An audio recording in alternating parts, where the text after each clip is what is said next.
ಕನ್ನಡದ ಕುರಿತಾಗಿ ಕಮಲ್ ಹಾಸನ್ ಕೊಟ್ಟಂತಹ ಹೇಳಿಕೆ ನಿಮಗೆಲ್ಲ ಗೊತ್ತೇ ಇದೆ. ಇದರ ಬೆನ್ನಲ್ಲೇ ಶಿವಣ್ಣ ಯಾಕೆ ಮಾತಾಡ್ತಾ ಇಲ್ಲ ಅನ್ನುವಂತಹ ಪ್ರಶ್ನೆ.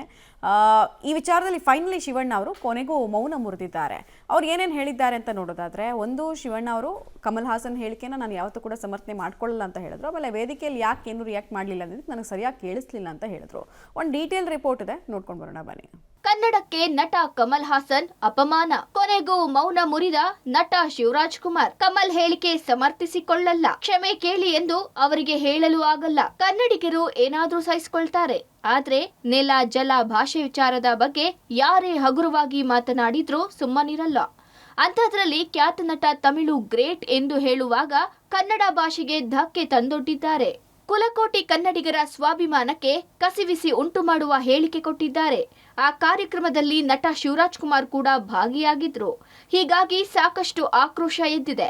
ಇನ್ನು ಕಮಲ್ ಹಾಸನ್ ಹೇಳಿಕೆ ಬಗ್ಗೆ ಶಿವರಾಜ್ ಕುಮಾರ್ ಪ್ರತಿಕ್ರಿಯೆ ನೀಡಿದ್ದಾರೆ. ನಾನು ಕೂಡ ಕನ್ನಡ ಅಭಿಮಾನಿ, ಕನ್ನಡವೇ ನನ್ನ ಮೊದಲ ಆದ್ಯತೆ. ಇದು ಮೊದಲ ಸಲ ಅಲ್ಲ, ನಾನು ಯಾವಾಗಲೂ ಕನ್ನಡದ ಪರವೇ ನಿಂತವನು, ನಿಲ್ಲುತ್ತೇನೆ. ಕನ್ನಡಕ್ಕೆ ನಮ್ಮ ಕುಟುಂಬ ಮೊದಲು ಆದ್ಯತೆ ನೀಡಿದೆ, ಇದರಲ್ಲಿ ಯಾವುದೇ ಸಂದೇಹವಿಲ್ಲ. ಈ ವಿವಾದದಲ್ಲಿ ನಮ್ಮನ್ನು ತಳಕು ಹಾಕುತ್ತಿದ್ದಾರೆ, ಆ ಬಗ್ಗೆ ನನಗೆ ಚಿಂತೆ ಇಲ್ಲ. ನಾನು ಎಲ್ಲಾ ಭಾಷೆಗಳನ್ನ ಗೌರವಿಸುತ್ತೇನೆ, ಆದ್ರೆ ಕನ್ನಡ ವಿಷಯದಲ್ಲಿ ಕನ್ನಡಕ್ಕೆ ಮೊದಲ ಆದ್ಯತೆ.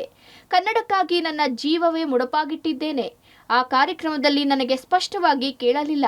ಕಮಲ್ ಹಾಸನ್ ಹಿರಿಯ ಕಲಾವಿದ, ನಾನು ಅವರ ಅಭಿಮಾನಿ. ಕ್ಷಮೆ ಬಗ್ಗೆ ನಾನು ಹೇಳಲು ಆಗುವುದಿಲ್ಲ, ನೀವು ಅವರನ್ನ ಕೇಳಬೇಕು ಎಂದು ಪ್ರತಿಕ್ರಿಯೆ ನೀಡಿದ್ದಾರೆ. When it comes as a mother tongue, Kannada is the first priority. No doubt about it. I have been told, already I am told, whenever the issue comes, basically for Karnataka, I am the first person to be there. Because I should not tell that. He's a senior actor and I am the biggest fan of him. But I am saying, it's for me the Kannada is ಅದು ಅವ್ರು ಕೇಳಬೇಕು. ಅವತ್ತು ಬಂದಿದ್ರು ಅವರು, ಅವತ್ತೇ ಕೇಳ್ಬೋದಾಗಿತ್ತು, ಎಲ್ಲ solve ಆಗೋದು. I ಡ್ not know what was going on, what was hearing.